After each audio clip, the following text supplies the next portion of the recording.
یو وظیفه درته خیم ټول واورئ. دا مولانا د هغې شاګرد دی. سبق دی ویلی؟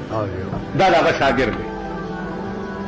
د شاه منصور مولانا صاحب یو لوی ولی د زمانې. تاسو وایي روټۍ پسې مونږ منډې وو که نه؟ زه ورغلم چې صوابی ته به لاړم چې د ده قدم بوسي به مې نه وه کړې نو تلم به نه. ورغلم مالجي دعا راته وکړئ. ویل یو بل شی درته ښیمه چې عمر له بېغمه ګرځي. عمر له مالو ښایي جي.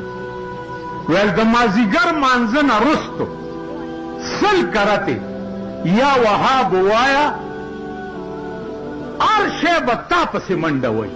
رزق بم تا پسې منډې وایي، پیسې بم تا پسې منډې وایي، خلق بم تا پسې منډې وایي. مازدیګر مانځه نه رستو 100 کرتې یا وهاب.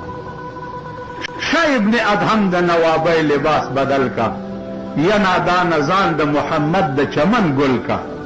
رستو کا کارونه د دنیا عشق اول کړه، کړه په عشق د یو کې عاشقان په ځان لکونه.